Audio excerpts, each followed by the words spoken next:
This is The Fire These Times, and I'm your host, Joey Ayoub.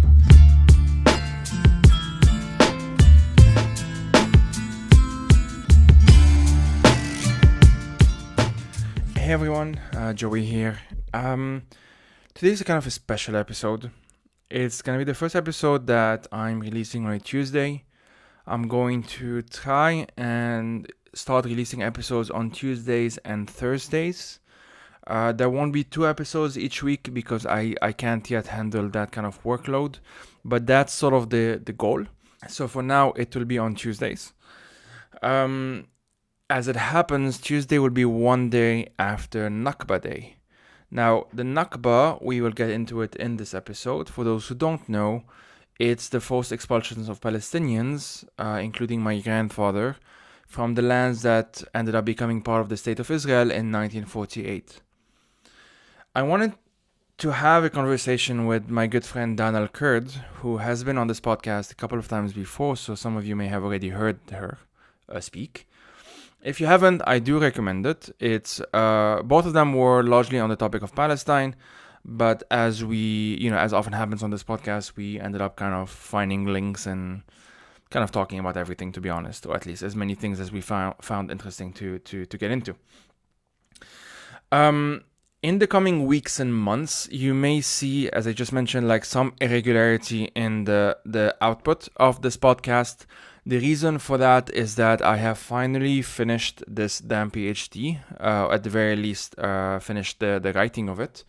And now there's kind of a few weeks and potentially a couple of months of like admin related crap to go into. And yeah, my mental space has been kind of saturated with that sort of thing, starting a new job here in Switzerland. It's just a bunch of different stuff. So that's why you will see some irregularity. And I wanted to let you know so that you don't think that there's anything kind of wrong happening, or, don't worry, everything's fine. Everything's gonna be fine. And as I said, I do hope that in the coming months, potentially, this podcast will become a twice a week podcast rather than a once a week. We'll see. We'll see how things go. So yeah, why did I want to do something on Nakba Day? The Nakba is something very special for all the wrong reasons, unfortunately. For many people of a certain generation, it's a day that is sort of frozen in time. Many Palestinians of a certain age, many of whom, of course, are still with us. Many have unfortunately passed away because we're talking about 7.5 decades now of settler colonialism in what is now Israel-Palestine. But the Nakba for me is a Nakba of silence. And I want to emphasize that because my grandfather never talked about it. He never mentioned much. The only thing I knew, or the only things I managed to collect information-wise, has been either trying to get my grandma to say a few things, or maybe other older relatives. And I was able to kind of patch a bit of his story here and there, just enough to know that he was indeed part of that expulsion, and that they had difficulties integrating into the almost as young state of Lebanon back then, to the point where part of his integration, quote unquote, or their integration, because this includes my grandmother who is still with us, has been one of erasure. So you integrate by erasing where you come from, by basically not talking about it, by creating a different biography or autobiography for yourself and your family, and by sort of just telling that story. And so for a very long time, really the first 2 decades of my life, I had no idea that we were Palestinians. I just didn't know. Not just Palestinians for that matter, but we're also part Italians. Well, that's a different story for now. For another time. So I actually thought that we were from, by we I mean in this patriarchal sense of like where my paternal grandfather is from, are from this place somewhere in Zahle, which is in the east of Lebanon. And I remember very clearly going there one day with like on a school trip, and going there thinking I'm going back to my roots. Little did I know back then that this was simply not so. And if I did want to go to my roots, I would probably just get shot by the IDF, because the border, the southern border of Lebanon, which is obviously bordering modern Israel, is in the top 5 most dangerous borders in the world, let's say, give or take. So I wanted to have Dana on to talk about that, to talk about the Nakba. What does it, how do we relate to it? And Dana, by the time this is out, might have already published a piece. If that's the case, I will put it in the description, reflecting on that as well. And crucially, we wanted to make sure that this is not an episode that is exclusively about the past. So kind of keeping to the same theme, if you want, as a good chunk of this podcast.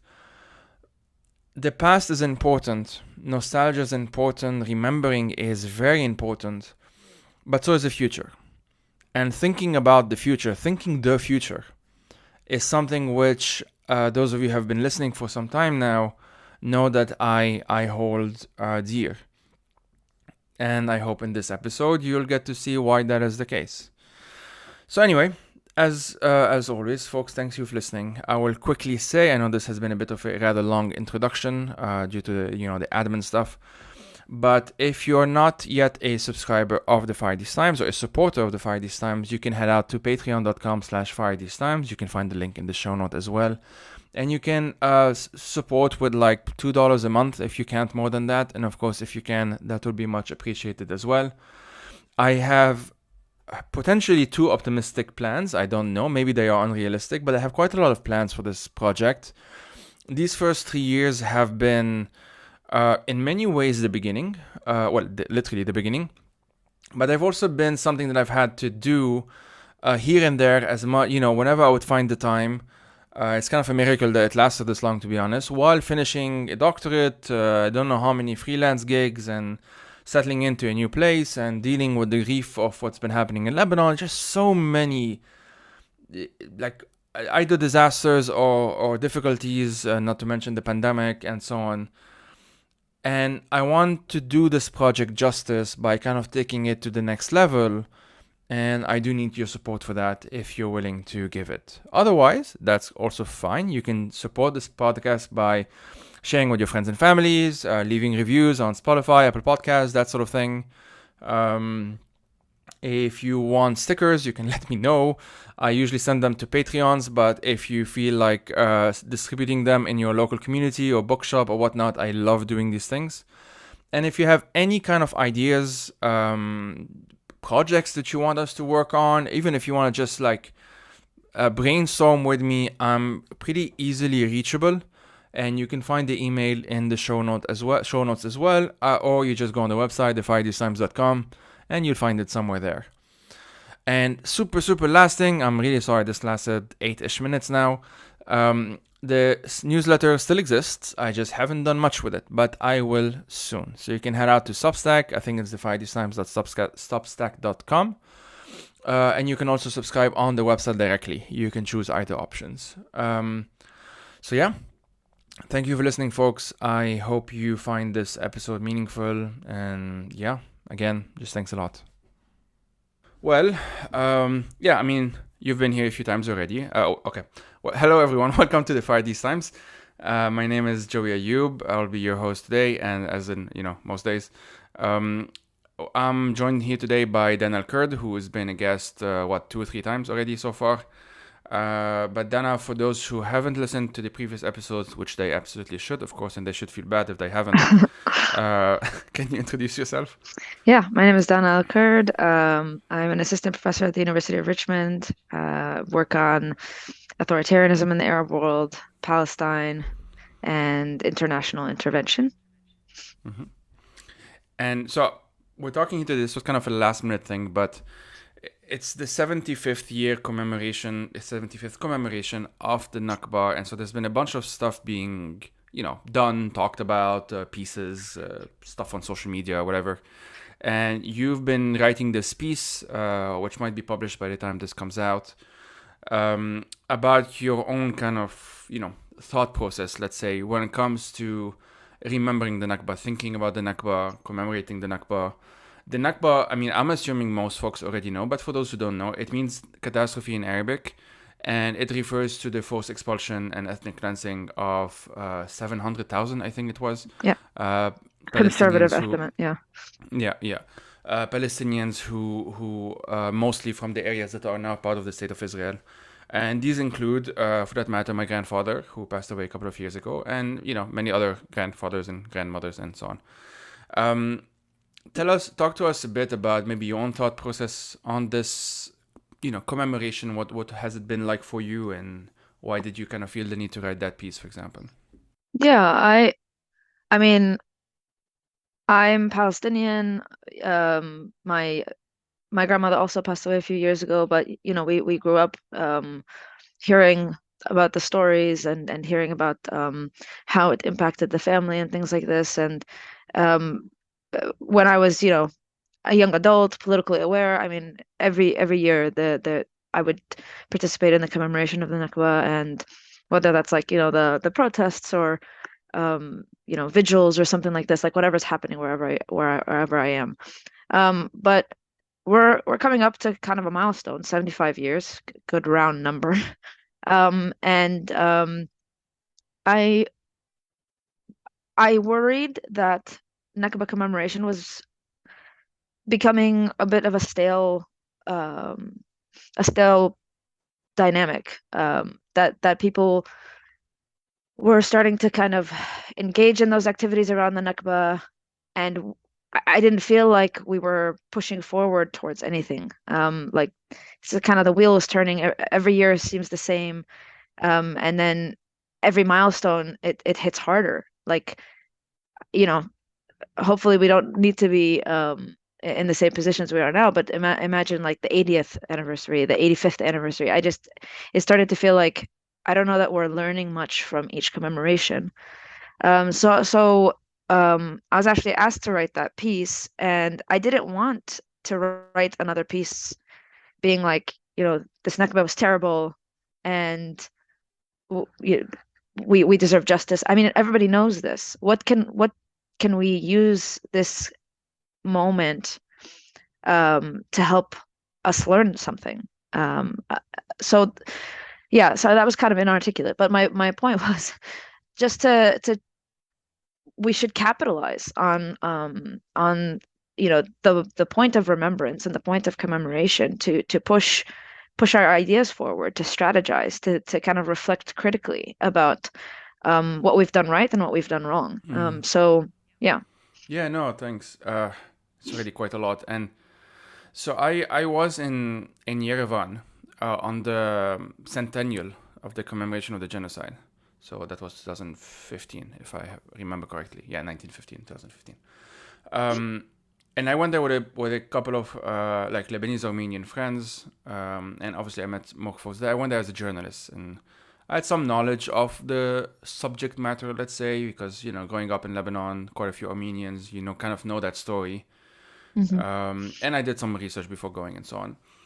And when I went there was a lot of discussion, whether stuff that I've witnessed, to the extent I was able to follow the conversation when it was kind of interpreted into English or Arabic, um, from Armenian, obviously, or online in books, writings. There was kind of this feeling, right, that a milestone has been reached. Again, this for whatever reasons, our brain functions with round numbers as well. There's Right. something that happens, which is not interesting for now. Some other episode maybe, but yeah, it's the big 100, right? Like it kind of it felt at the time, and this was part of the conversation, that if nothing is done now, after that, who cares about 101 and Hmm. 102?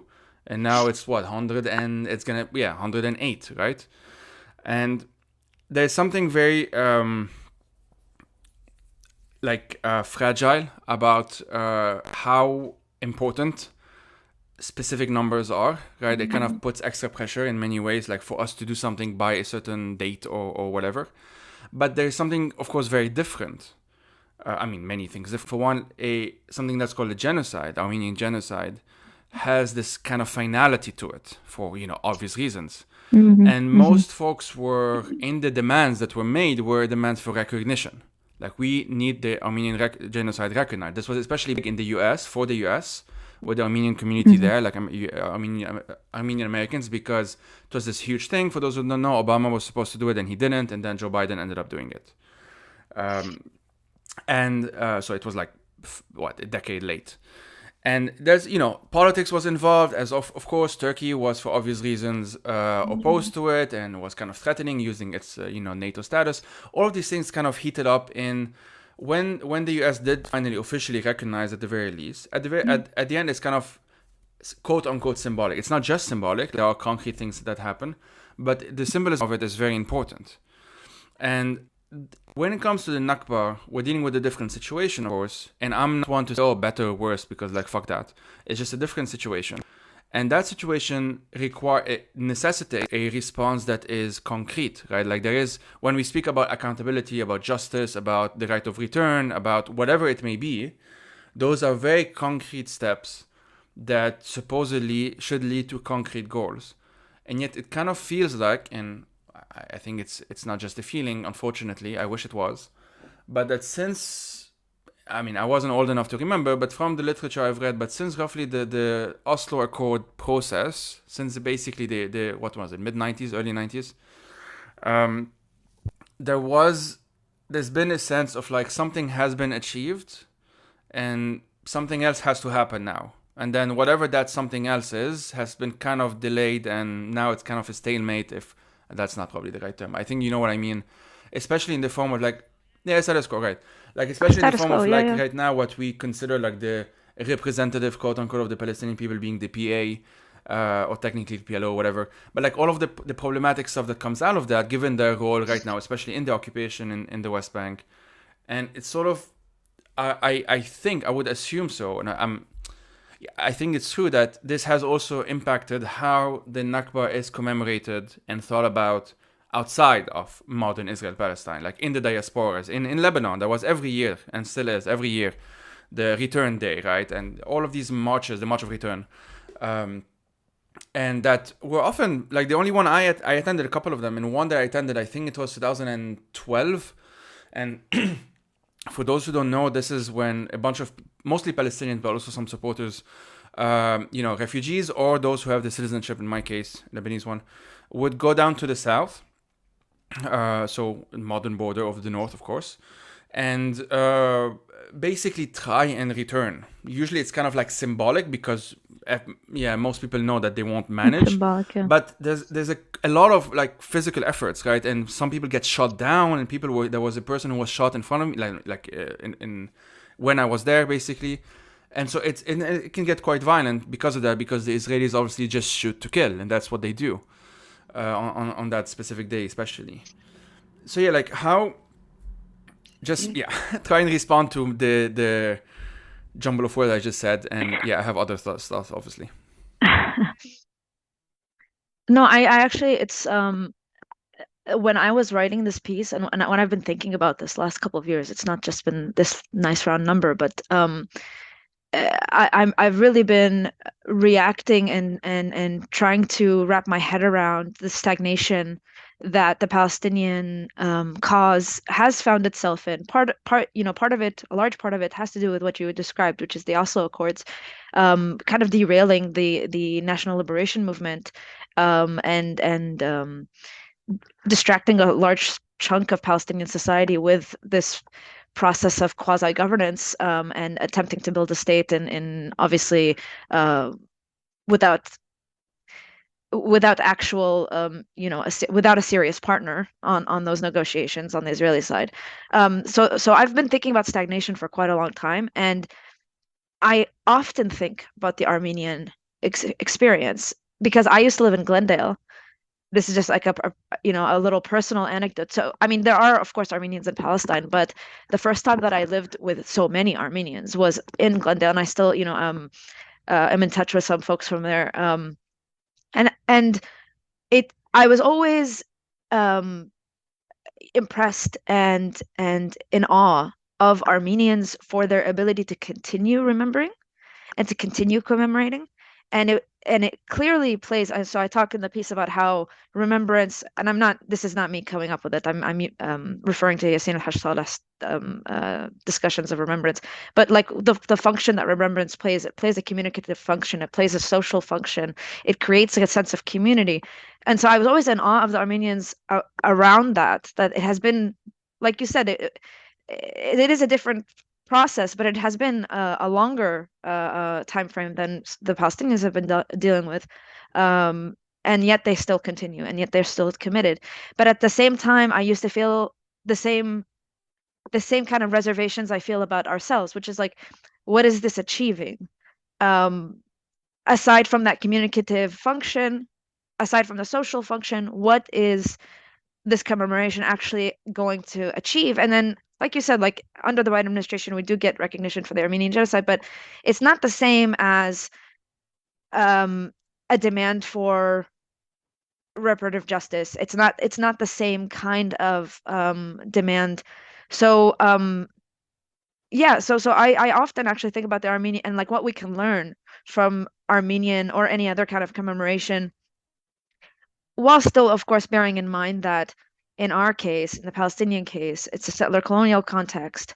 It didn't start with the Nakba. It didn't end with the Nakba, that moment in 1948. And so what does that also mean? And I think that you're right that the fact that there is kind of this um, political fragmentation and you know, I don't know how to describe it, but like the fact that like large segments of Palestinian society in historic Palestine or outside are pursuing different objectives, essentially. So some people are talking about national liberation, and some people are talking about decolonization, and some people are not. And so because of that, I don't think that this moment, this impetus that the state should serve as, is used effectively. Um, it honestly feels like a chore almost to some segments of the kind of Palestinian political spectrum. Like, okay, we're checking a box, like we're commemorating, we're going to put on our keffiyeh and sit and listen to a lecture, and something like this, and it just doesn't seem that useful. So I was reading this political scientist who works on things like memory and remembrance, and like the functions that they play in the context of Holocaust commemoration in Eastern Europe. Her name is Jelena Subotic at Georgia's University of Georgia, I think. Whatever, you can look it up later. But she talks about how like there's a couple of reasons why remembering is important, and it should be tied to accomplishing justice. So first is the creation of a reliable record of past efforts, or sorry, past events, to offer a platform for victims to tell their stories and restore the dignity of victims, exposing the truth and public remembrance. And then it's, the idea is essentially to repair the injury suffered by victims through restitution, reparations, or apologies. And so if we think about it that way, and again, still in the context of something that's ongoing rather than something that has happened in the past, I mean, I don't know that our Nakba commemoration accomplishes all of those tasks. Yeah, so that's not on Palestinians alone. Obviously the international community bears um, a lot of blame for that. But in given that we know that context, we know that this is an international community that is Western focused and US driven, and that we're not going to get an apology, or that's not on the horizon in the immediate short term. What can we use Nakba Day for? That's essentially what my whole point was. And I have ideas. I think I maybe mean, some sure, Palestinians will and disagree, it's but okay. yeah. uh, yeah, okay. So just I'll use the example I mentioned just because I wanted to make a different point, or like an additional point. With Turkey, the Armenian communities, well, the one that is in Turkey still is in Turkey in many ways as the one that struggles the most, and of course there have been even like threats. And Hrant Dink, I'm mispronouncing the name, I'm sure, but an Armenian Turkish journalist was even assassinated some years ago. Um, the Armenian community which has been kind of active on the front of like recognize the Armenian genocide for the most part, doesn't expect the Turkish government to do so, because the Turkish government is the one that's obviously the main party against any kind of recognition to Armenian genocide, especially because it might imply legally, since they see themselves as the legal successors to the Ottoman Empire, it might imply, actual legal and financial reparations of some kind. And that's, part of, and then the others, you have the usual nationalism, we did nothing wrong, we are amazing, that sort of stuff, which is kind of a definitely not something specific to or unique to the Turkish Republic, although it takes specific formats there. But I study a lot memory, past, hauntings, all of that shit. I've been talking about, a lot about it on this podcast, but I haven't quite had the opportunity, if you want, except with, I think now, to talk about like what is it about that subject matter that felt so true to me, or at least felt so poignant, if that's the correct term. My master's thesis, and this sometimes surprises people, and my godfather says that I was trying to just be outrageous, but my master's thesis was on the politics of language, and the languages I chose were Yiddish and Hebrew. So, in the case of Hebrew, the language of the enemy, quote unquote. I think it's actually a fascinating topic. We should probably know more about. It is really fascinating. So much about it that I will hopefully do more at some point. Now that I have a bit more mental space to do so. But it's a fascinating conversation because topic, and I'll briefly mention why. It's not the main topic here, but Yiddish supposedly, when it comes to Ashkenazi Jews, Ashkenazim in Hebrew or in Yiddish, were the majority of Jews pre-Holocaust. Mostly in Europe, and of course in Eastern Europe especially, a good percentage or a significant percentage were killed off during the Holocaust. And of course then Yiddish survived in the US primarily. Now it's kind of associated with an older generation kind of thing. But also it survived in what ended up becoming Israel. And the thing about Yiddish is that because it, and this is a quote that was actually used, stank of the ghetto. This was an actual citation, like it's used by a number of Zionist leaders in what became Israel. So in Mandate Palestine before that. They actually actively made an effort to suppress the speaking of Yiddish. Yeah. And they did that with all of the non-Hebrew languages that Jews were speaking, and to some extent still do. Arabic being a known example. Arabic being a known example. But Yiddish, I always found it interesting because it's like, it's not as quote-unquote otherized in the mythos of Zionism, if you want, as let's say Arab is. If you want to do a binary between Arabs and Jews, you cannot be both, then obviously you have to cast away the Arabic part. You have to say like, this is the language of the other.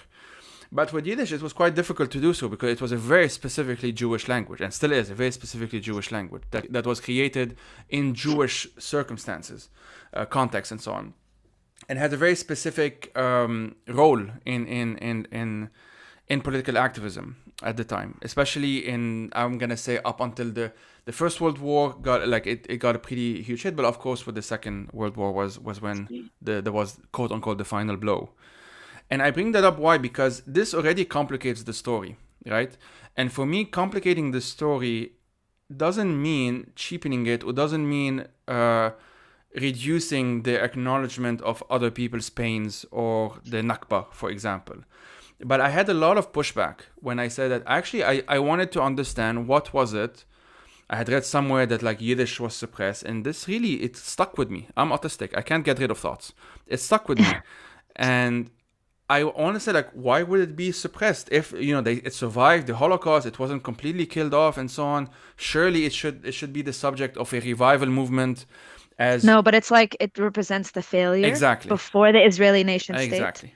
And they want a new Sabra, identity. And Sabra meaning the people who were born in the land, right? Like named after the strong colonizer. Yes, exactly. Yeah. And so there's a lot there, right? There's a lot in that picture that if we understand it, we are able to understand certain obsessions, really, that we see still present among especially Israeli Jews today, and especially in the form of the Israeli state.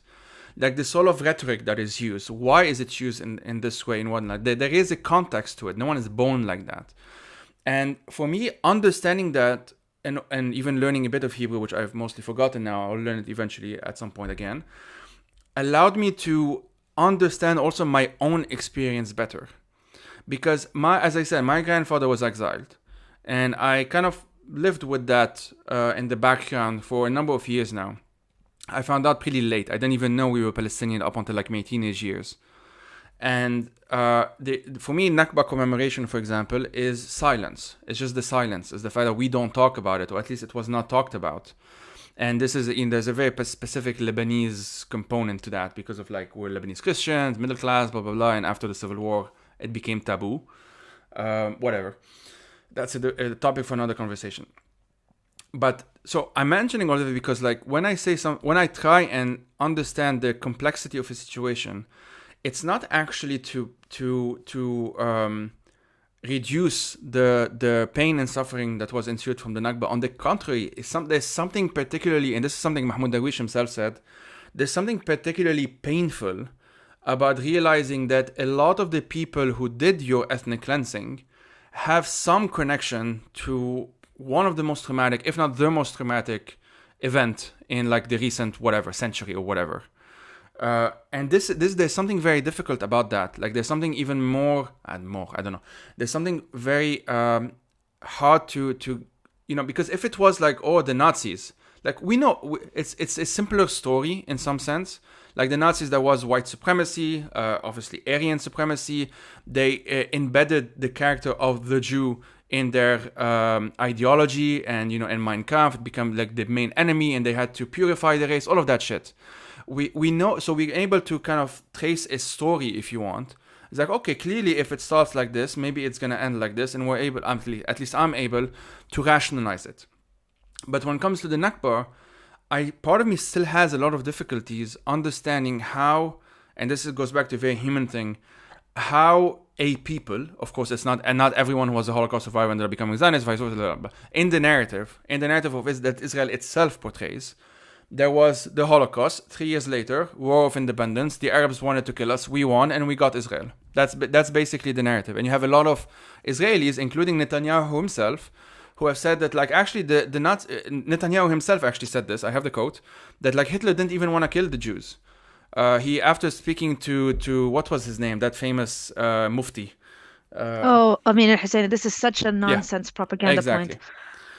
So he said in his own speech that, like, oh, Hitler didn't want to do this, but after speaking to that dude, it was the Arabs at fault the entire time. So and it can't be just white supremacy. Exactly. But this shows that even in the case of the survivor, quote unquote, I hope people know that I come from a good place here, but this type of language is very tricky. But in case of like Netanyahu, in the mythos that he, for example, himself put forward, right?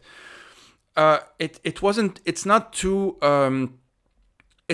no longer too convenient, or at least it wasn't. It was more convenient to focus on the Arabs than it was to focus on the Germans. It's more convenient to do so today because Germany is no longer Nazi Germany. It's kind of our ally. Blah blah blah blah blah blah. And I mean, the Israeli discourse, it relies on having to replace the Nazis with the Palestinians. Exactly. And they I mean, I'm not the first person to say this, obviously, like there's much been written about this, but like the Palestinian is the Nazi for them. Yes. A Palestinian is not a national identity. It's somebody who prescribes to wanting to kill Jews. Mm-hmm. Like that is to them how they view a Palestinian, which is why, they get so angry when somebody identifies as a Palestinian. The first thing they say is, you're an anti-Semite. Mm-hmm. To be a Palestinian is to be an anti-Semite. To be a Palestinian is to be the reincarnation of Nazism. And they need it. They need it in their ethos because otherwise, like you said, like how do you in 2023 rationalize a government and a regime that engages in this way but has the Holocaust in its past? Mm-hmm. How can you engage in both things? Oh, these people must be just the reincarnation of our old enemy. Yeah, essentially. Yeah. Exactly. And this, like many scholars that I've myself used, have even argued that this is like this. In Netanyahu's comment, for example, was slammed by a number of Holocaust historians as a form of Holocaust denial, because wow. there is there's different forms of that, right? And one of them is to just straight out deny it, which Nazis usually do and whatever. But there is a different way of denying it, which is like to downplay the role of The the Nazis. Jewishness. Exactly. And the Jewishness of the issue. Yes, exactly. Yeah. So okay, I'm mentioning this because in my own work, we're focusing on post-war Lebanon, so not even on that specifically, although there are parallels due to geography or whatever. There are like at least echoes here and there and some links here and there and whatnot. For one, like a bunch of Lebanese elites at the time were part of the colonization efforts, and this is not something that they want to think about too much. The Source family is a known example for those who study that part of Lebanese history.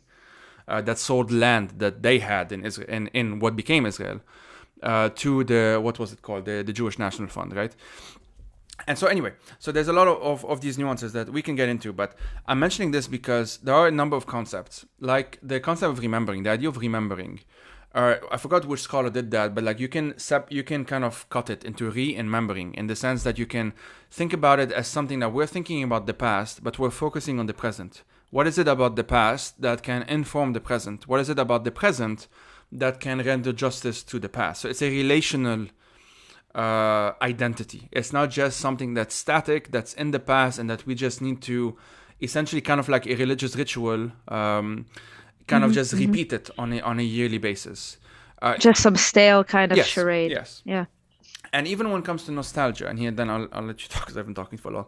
But in terms of Oh, no, nostalgia, Svetlana Boym, who's kind of one of the main scholars on this topic, had written a book called The Future of Nostalgia, in which she the focus, and I have it here because I didn't want it to get it wrong. She focused on two types of nostalgia. For one, for those who don't know, the term nostalgia was used to describe Swiss mercenaries, because Switzerland had mercenaries that would be sent off to the rest of Europe to fight, and so they would feel this homesickness towards Switzerland, and so that's how it stuck. And it was seen as an actual like psychological disorder, something to be treated. But nostalgia has two components, and this is one of her brilliance, I think. But so you have restorative nostalgia, in which case you would put emphasis on nostos, this is a Greek word, returning home. And here I'm paraphrasing, proposes to rebuild the lost home and patch up the memory gaps, end quote. Right? Like this is type of nostalgia said like something wrong happened in history. We need to effectively turn back the clock in one way or another, and then everything will be fine. Oh, well, I'm simplifying. But that's that impulse of like, we need to go back, stop what happened or prevent what happened. That's the whole like kill baby Hitler kind of thing. And, the rest wouldn't have happened. So that's the restorative. So it's about a nostalgia, which is pretty common, that seeks to restore a past glory. And we often see this in the golden, Arabs do this quite often, right? Like the golden age of like the 50s and the 60s, especially when Nasser, blah, blah, blah, and Kulthum, that sort of thing. And the monarchists. The monarchists. The monarchists. Jesus, yeah. It's a very specific breed of that. Yeah. But so that's restorative nostalgia. But then there's reflective nostalgia. And I think this is, if you want to put it like more conservative versus more progressive tendencies, although I'm sure it's more complicated. But reflective nostalgia focuses on the second part of that term, which is algia, which means aching. So longing and loss, the imperfect process of remembrance.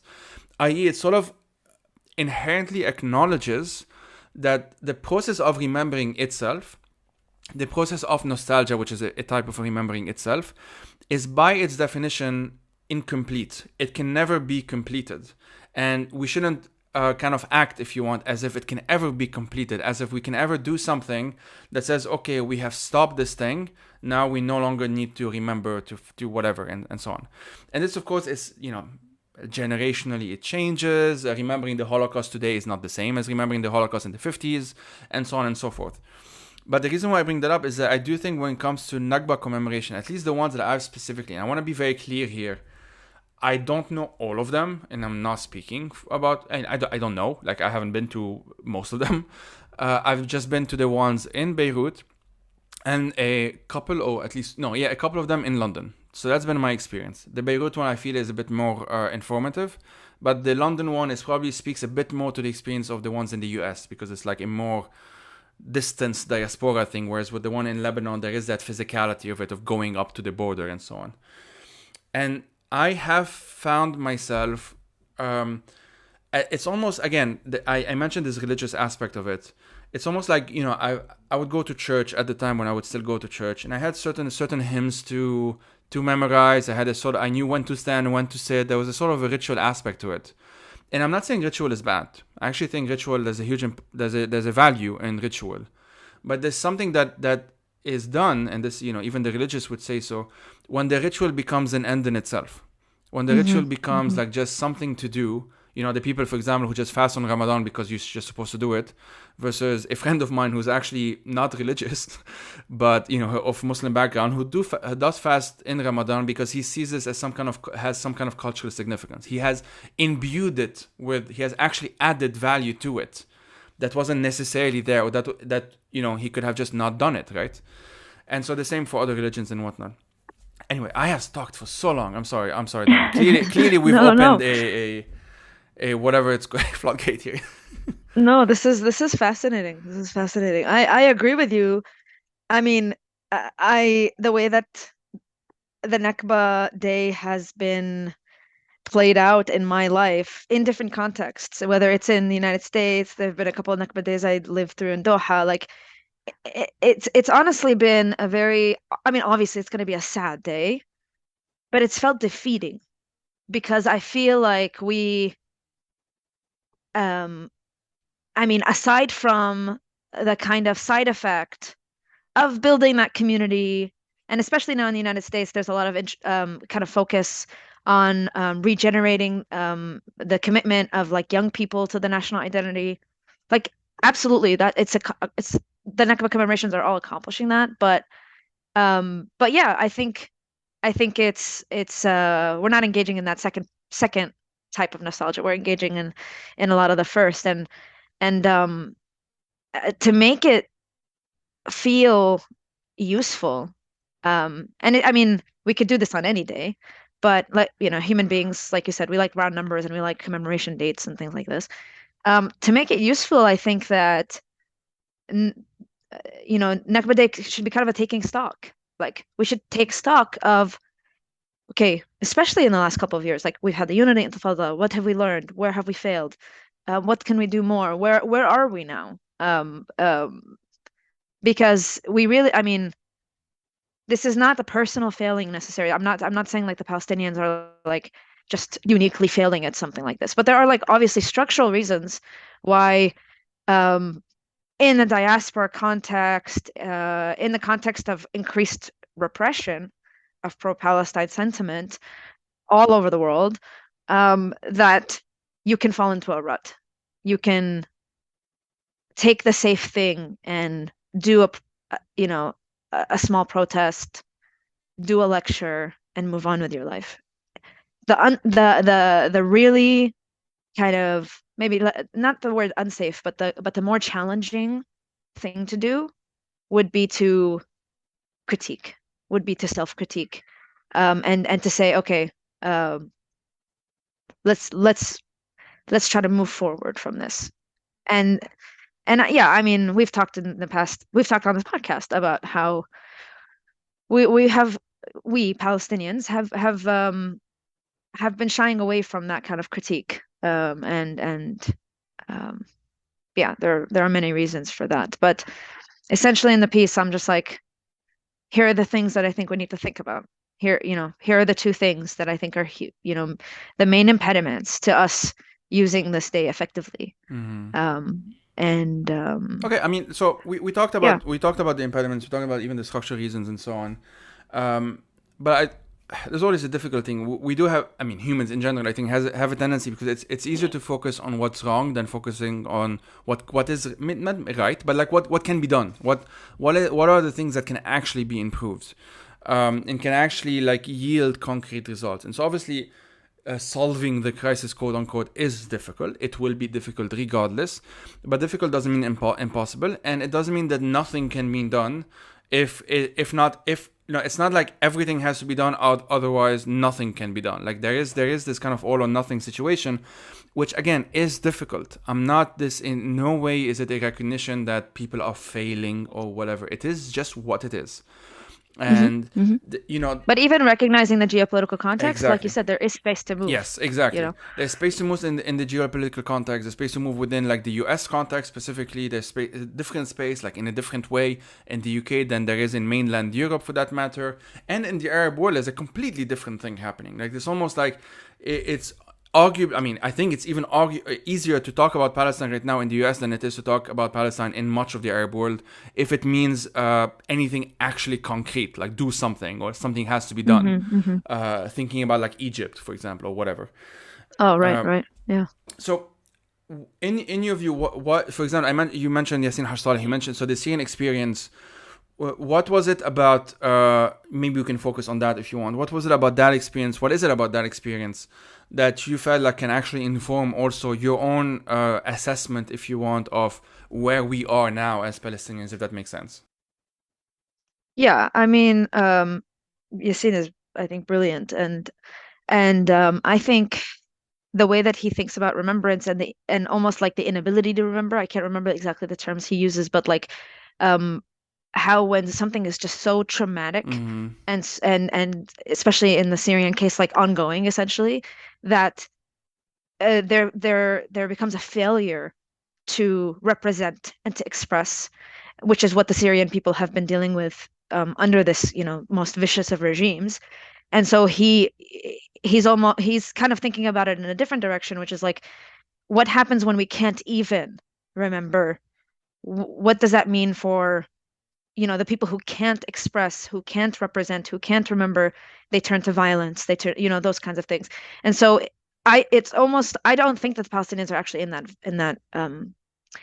that space. I think that the Syrians are dealing with something much, much worse because whereas I'm not saying the international community is friendly to the Palestinians by any means, but I think that, I mean, we have won a lot of narrative Yeah. victories. And I think it's easy. We've discussed this. Like, I think it's easier for uh, people to recognize and understand the Palestinian issue in a way that I don't think the Syrians, unfortunately, get that same kind of recognition.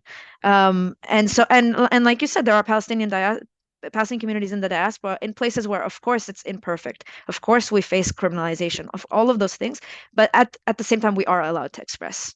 Like there's no question. It's not we're not in us at Syria unable to express. We are able to express and face consequences. For example, the Palestinians in the German Yes. Yeah. context, Yeah. they do face consequences Absolutely. for that Absolutely. expression, but we are able to. So actually, like when I was reading this, I was like, this is actually much more extreme. Like we're not dealing with that level. We are dealing with something. Thankfully, um, we have more space actually to maneuver than the Syrians. The Syrians are still at much earlier Mm-hmm. in Mm-hmm. this process. But yeah, I mean, the reason also I read Yassine or people like him or people who come from that kind of positionality is because I think that's one of the things that I critique. Like, um, I, I okay, let me back up. Sorry, just to be more articulate. I think with Nakba Day, we need to take stock and recognize where we've been succeeding. We've succeeded on the narrative front. We've succeeded even in academia. I think and I'm not the first person who said this, but like Khaledi said, like, it's in amongst historians, for example, nobody seriously engages in Nakba denialism. It's for the Yeah, I mean, extremist the margins, right? debate is more like what type of colonialism is this? Like there isn't Right, a debate of like exactly. is this no, I mean it's not that serious of a conversation to deny it completely. It's like what kind? Is it settler? Is it this? Is it that? Those are the actual How yeah, how bad? bad is it? Exactly. But exactly. So like nobody's saying anymore, which they used to, that this didn't happen, that Palestinians don't exist. Those are mostly like the most completely unserious people only engage in that kind of conversation. So we've won those battles. We've won the battle of regenerating a commitment by, amongst young people. We've won those. But then also let's think about where we need to improve. And when we think about the Syria case, like this is my biggest thing, like where we need to improve, where we are still kind of parochial. Like we are still not connecting the Palestinian issue with other issues. It's not just an anti-colonial struggle. Palestine is a part and parcel, not even the I'm not going to even claim like the centrality or the face of, but it's part and parcel of a global anti-authoritarian struggle. Um, and when we don't frame it that way, I think that we find ourselves on the wrong side of things sometimes. And so with the Syria example, like we should have done a better job of engaging with what's happening in Syria and how that connects to us, or what's happening in Iraq, or what's happening in Iran. And that that failure on our parts is, I think, why we haven't been able to build as effective of transnational solidarity. And I've said this before, like a lot of our attention when it comes, to the international sphere or the any kind of transnational activity has been towards the West. And we really fail when it comes to people just closer to home. Like we don't know how to engage in transnational solidarity with our own region. So that's one thing. And then, yeah, I mean, I have other things that we can talk about, but with the Syria context, like that's where I brought that in because it weighs heavily on how I see Palestine organizing spaces engaging and developing. Yeah, that's why I'm pretty interested by the Kurdish example, the Kurdish experience, because it's quite literally divided by four modern nation states, and there is an identity that crosses these nation states clearly, but some of the actual or more, if you want, more consequential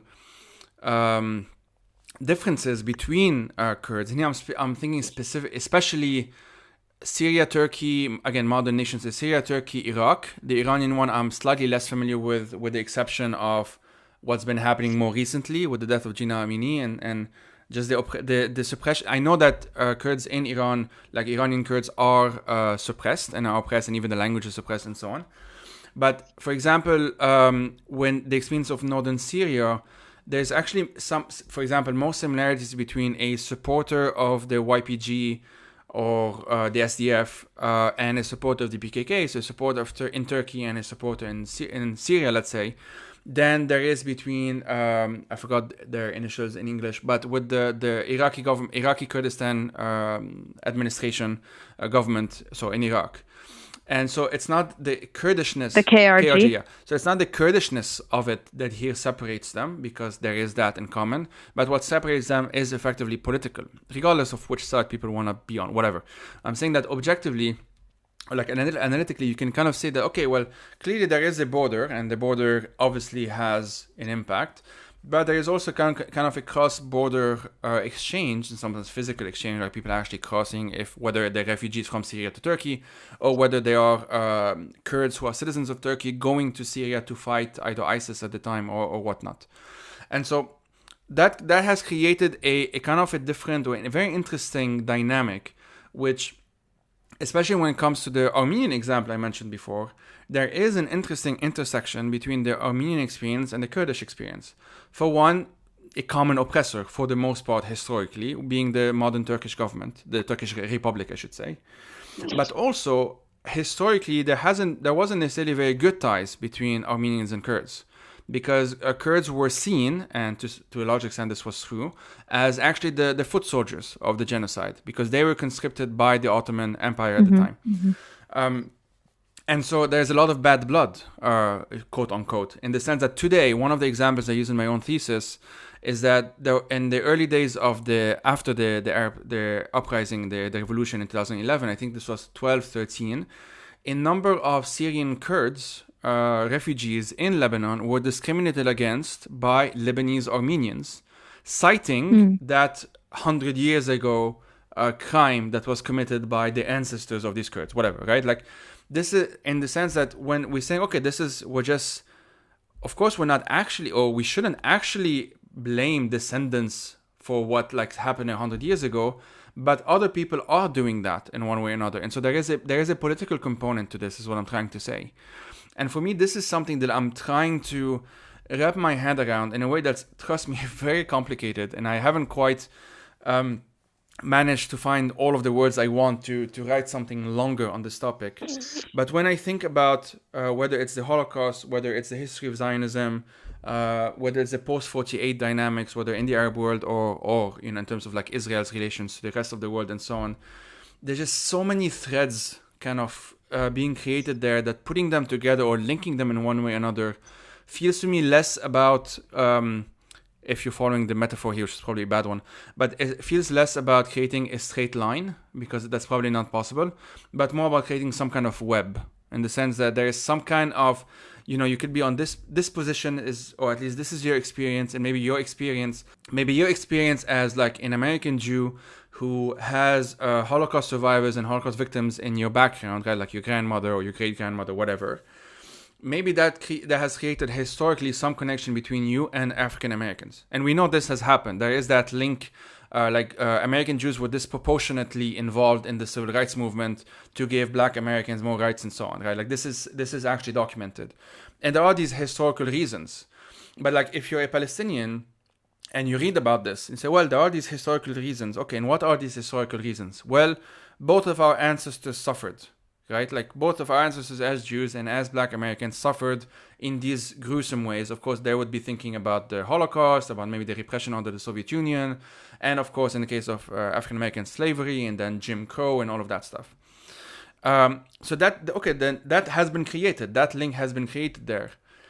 What can then be created from that experience with other experiences? And so one chapter that I wrote some years ago was looking at this, the Black Palestinian, so African American and Palestinian American specifically, links, which many people have written about this. Mariam Barouti has written about this. I have, other folks have. We saw this with Ferguson in 2014, right? We saw all of these things happening. But for me, it's like, okay, well, you have this and this, these two communities on this side, and these two communities on this side. The only thing they seem to have in common is that they've built bonds with African Americans. But where is the bonds between Jewish Americans and Palestinian Americans? And now we've been seeing that, right? That we've seen Jewish Lights for Peace. Is that the word? Yeah. Jewish Voice for Peace, right, yeah. Voices, yeah. 972 Mag does a bit of that. Jewish Currents does that, the magazines. So there is that recognition that there is trauma in our past, but that does not mean that our past, again, talking about these big we categories, that we haven't also inflicted trauma on other people. Like those two don't have to be contradictory. In fact, they're often not necessarily. They don't have to cancel each other out, right? Which is a bit how the Israeli state acts. And my argument is that I think to some extent, and I don't know to what extent, but to some extent, the Arab states have kind of just played the other side of that coin, post-48. In the sense that there was this binary created, the Jew on one side, the Arab on one side. And that sort of is something that the Arab regimes, like I'm thinking of the monarchy in Iraq at the time, I'm thinking of even Gamal Abdel Nasser to some extent, have sort of played along with. Like every Arab Jew was potentially a spy for Israel. Many of them were accused. Many of them were then expelled. And of course, the population has basically shrinked compared to it was pre-70s, for example. Lebanese Jews pre-70s, there was a sizable population. And post-70s, post-80s especially, very few remaining. I think it was a couple hundred officially or whatever now. So, all of this to say that a historical wrong that was done does not mean that everyone involved on the other side of that historical wrong, and here I'm specifically talking about Arabs broadly, not necessarily Palestinians, because Arabs broadly have also taken on the mantle of saying, like, the cause awlawiyitna, right? Like it's our priority. Yeah. And so this means something, right? Like this means that we've also taken on these sort of we have a baggage that I think is difficult to I'm butchering all of the metaphors here. Like it's difficult to completely unload it, right? And I think there has to be an aspect of the solution or aspect of the way forward to recognize this baggage. Doesn't mean that your baggage is unjustified. On the contrary, it's very justified. But there is a baggage. It exists. It's there, and it colors the way you act. It colors your maybe your perceptions of the future, and that's why. And I'll stop on this because Jesus Christ, I'm rambling. Sorry, but like I'll stop on. The book Palestine Plus 100 came out a few years ago, and I did a review on it also some years ago. But that's one of the early indications that I saw of this kind of futurism thinking. And obviously, people who know the podcast is something I'm trying to engage in a lot. Like thinking of like, what does 2048 looks like? That, now we're at 75, what does 100 looks like? And a lot of the stories, these are science fiction stories, obviously, they're short stories. A lot of the stories, I would argue, haven't gone out of that mental prison, right? If I want to put it that way, like it's still like basically is what's happening now, just worse. Essentially, like Israel has just found more creative ways of being Israel. while others, a couple of them, and now I'm spacing out on the names, have kind of thought of very actually creative alternatives, like this might have happened or this might have happened and so on. And I think this kind of training, this kind of exercise, if I should say, is extremely necessary. Like the past has to be a starting ground towards something else. And like, indigenous Americans say this, or indigenous people around the world say this, and African Americans have also been saying this, I think. Like, we need to be better ancestors. Like, we need to acknowledge our ancestors and what they went through, of course. And I think we do this. I think we often do this. But we need to also recognize that we are ancestors, as in we will be ancestors, right? Like, that's just how it works. And we need to recognize that and kind of wrestle with that, because it's not easy. As my I yeah, mean, go for it. yeah, it's really difficult, the way that you're describing, like recognizing your position in the web. Yeah, It's incredibly difficult, in this context because it is yeah, ongoing. exactly. And see, I think this is, I mean, Mahmoud Mamdani kind of makes a similar claim that, um, to find a common future, you have to get rid of the binary between victim and perpetrator. And that sounds great, but It's very in the difficult. context of ongoing, yeah, like in the context of like ongoing aggression, it's it's not just difficult. I think it might be premature almost to discuss, because right now there are perpetrators, right? Um and even historically, like if we're talking just about the Palestinians and Israelis, like historically speaking, I'm sure, like uh, this attack or that attack, or victims lost on this side or civilians lost on that side, whatever. Um, so I'm not claiming like only one side was violent or anything like that. But at the end of the day, like the settler colonial project started from one side, right?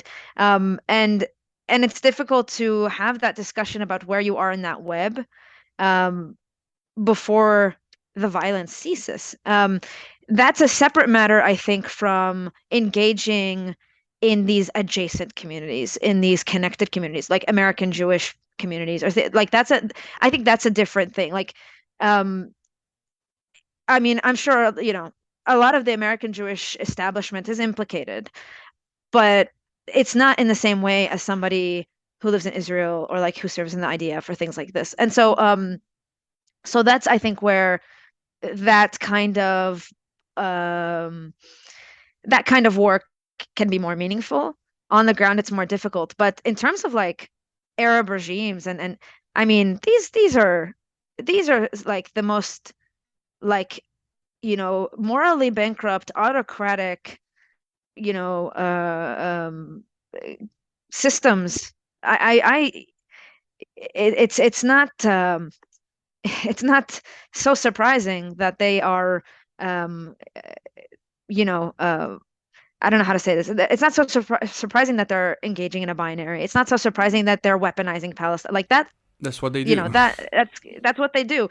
And now, actually, in the context of the Abraham Accords, it's very interesting, because now there's like an opposite weapon, like the 180 weaponization. Now there's a weaponization of tolerance, and a weaponization of peace, the word peace, the word tolerance, um to justify increased suppression of Palestinians and increased authoritarianism and authoritarian linkages. So, I mean, for me, I'm just like, I don't take anything that the Arab governments say at face value. Like, they're not a serious part of the discussion. But yeah, I don't know, that those are just my thoughts. Like, very rambling. No, I no, no. apologize, but That's completely fair. And the reason I brought that up is that it's so when I speak about futurism, for example, and thinking of like, yeah, okay, what let's say ideally we want to get rid of the perpetrator victim binary. Let's say we want that, and we know that it's not going to happen now. We know why, because the aggression is ongoing, the occupation is ongoing, the colonization is ongoing, the blockade is ongoing, and so on and so forth.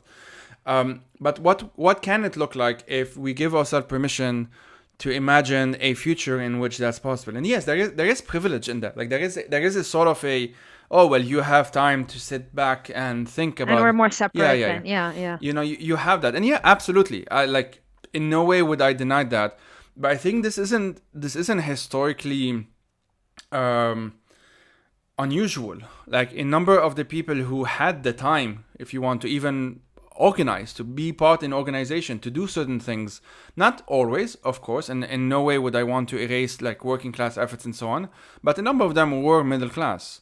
And there is a reason for that, is that they found themselves, if we want to think of this web, in a specific positionality in which That has more they have more privilege. Yeah. privilege, and so Yeah. more time and more resources and more whatnot. And I think this has to come with more responsibilities as well. And you have those who recognize it and those who abuse it and those who not, blah blah blah. You know, it's so interesting that you say that because one of the points I make in the piece is that like, or actually I can't remember if it's this piece or another piece I wrote, but like we Palestinians, I'm speaking kind of generally here, but like I feel like um we engage in litmus tests, we engage in this kind of like puritanical, like who is really Palestinian, who is like really a good representative, who is really has skin in the game, instead of recognizing that like we Palestinians are this like large diaspora, large population with a variety of lived experiences, and we all have different positionalities and different points of privilege, and that's something that can be leveraged, and instead of seen as like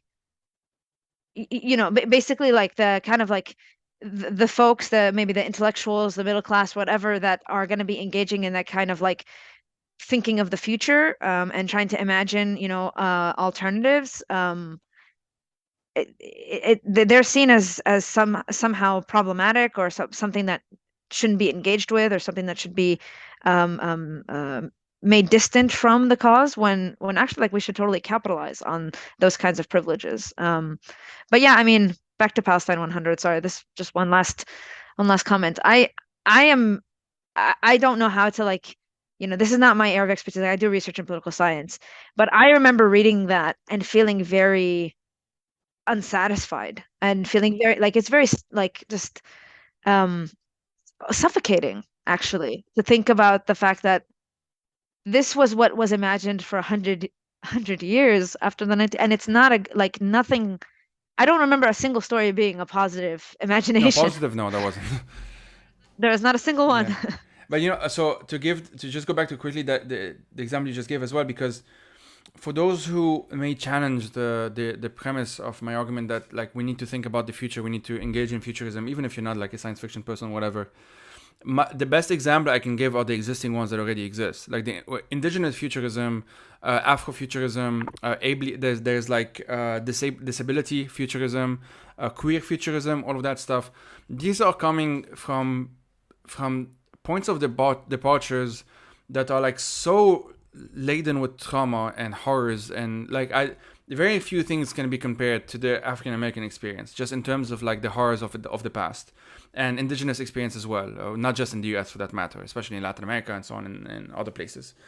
But that doesn't there's kind of this, and this is a post 60s thing especially.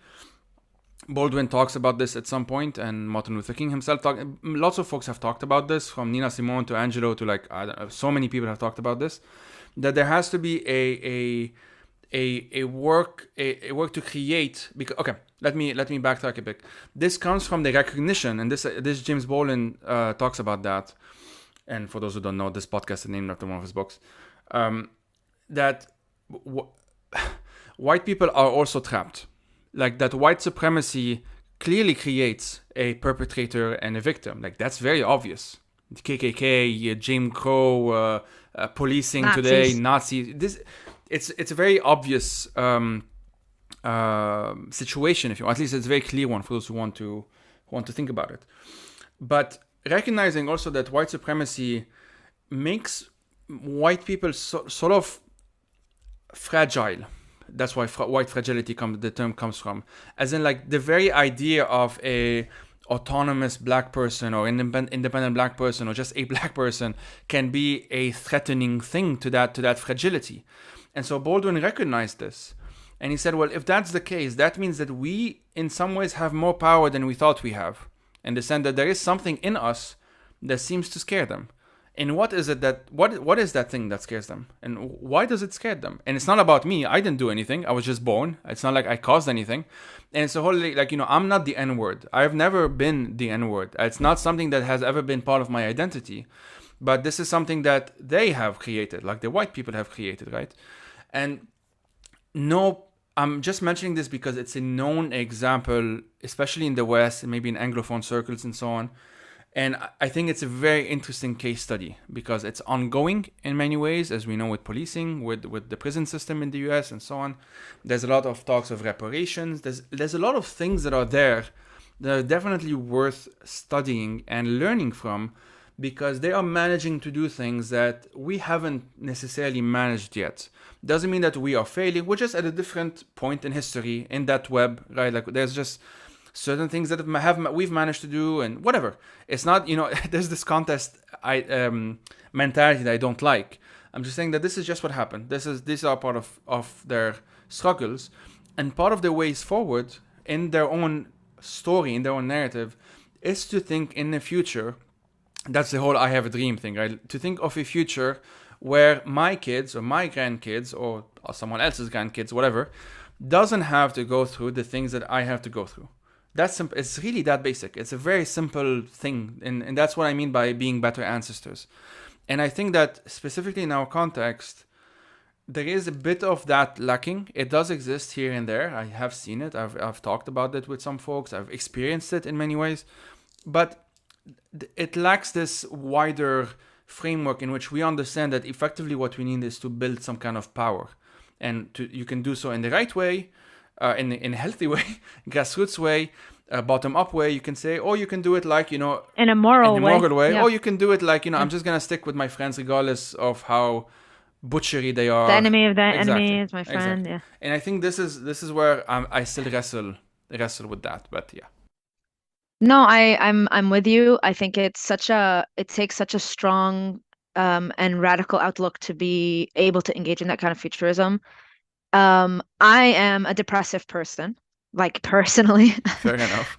And it's difficult sometimes for me to be or to engage in any kind of optimism. That's just a me problem. But I mean also like it is a little scary because I really want people to engage in that line of thinking. I think it's really important and I think you're right that it's necessary.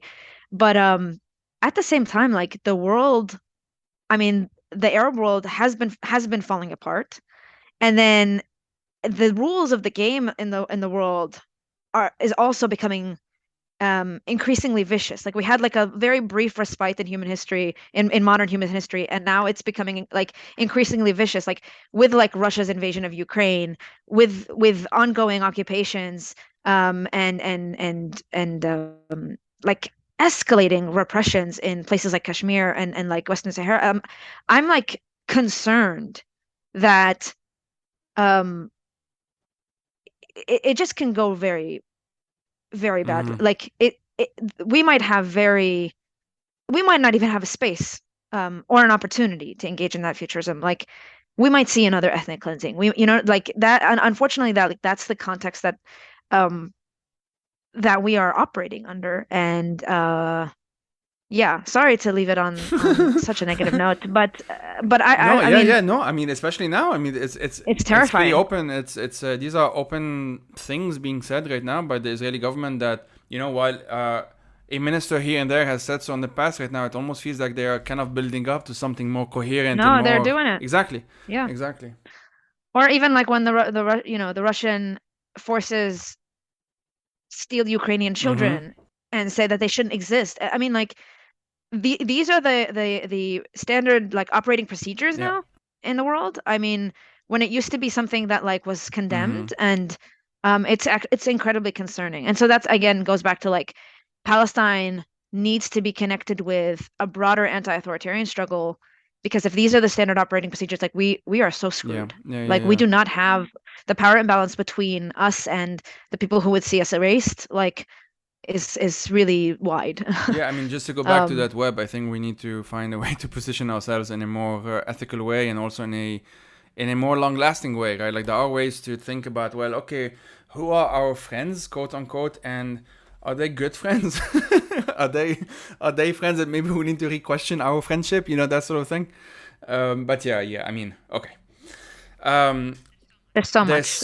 But Dana, thanks for this. I mean, this was Yeah, very rich. Usually I ask folks to recommend 3 books in the end, as you know, but I also forgot to do this time because we decided at the last second.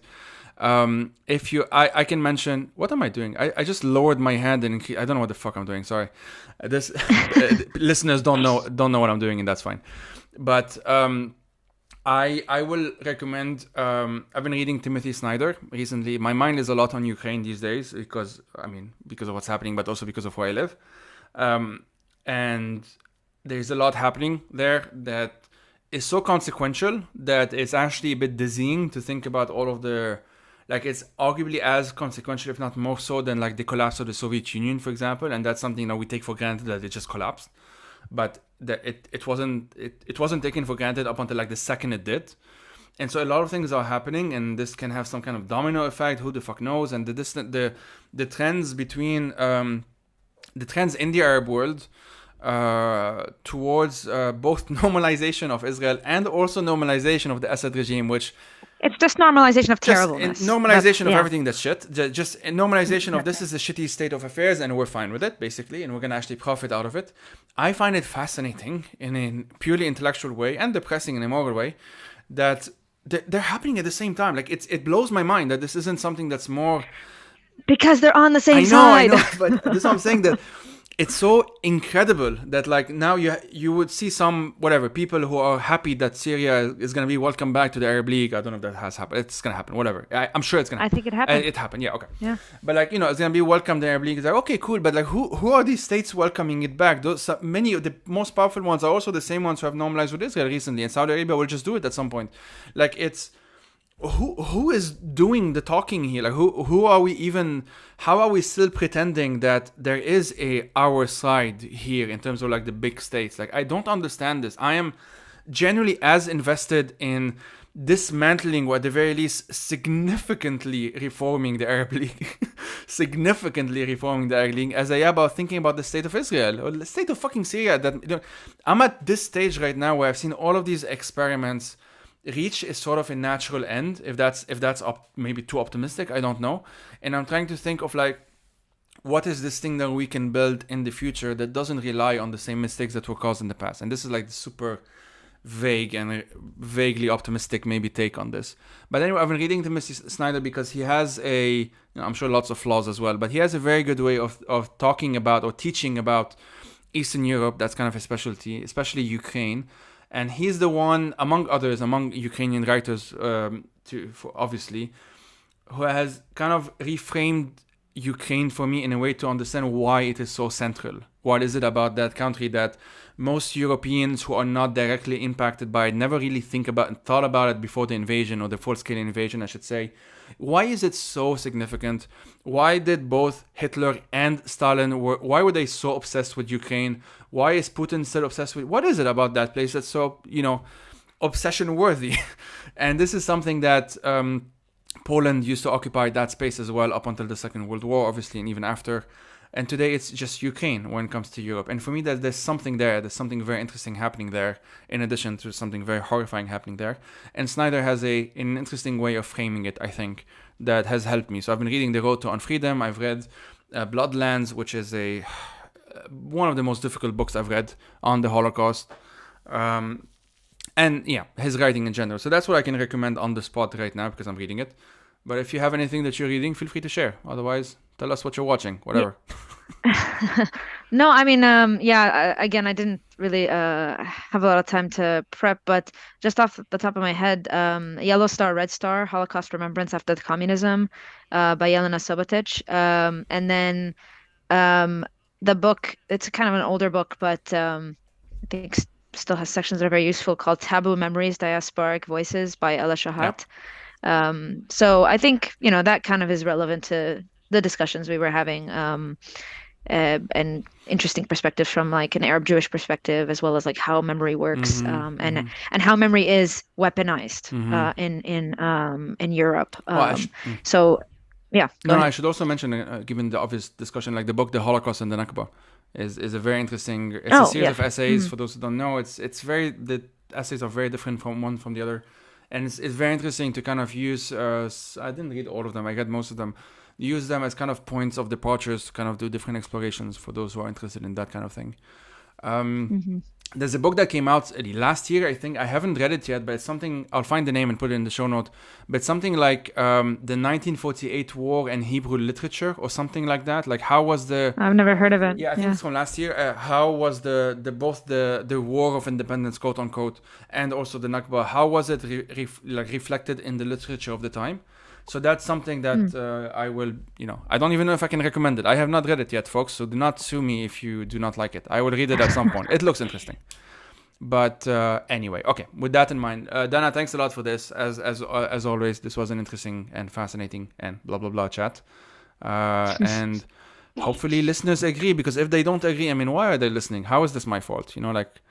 How I mean, you've stuck around this long. it's on you. I always say this, like, honestly, it's on you. You should pick up hobbies. Thank you and blah blah Guys, blah. pick up hobbies. It's not my fault. Okay.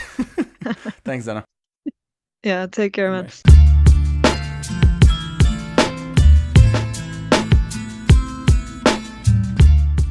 The Fire These Times is hosted by myself, Joey Ayoub. I am also its producer, researcher, writer, and sound editor. If you want to help turn this project into a full-time job, please head out to patreon.com/firethesetimes to support it.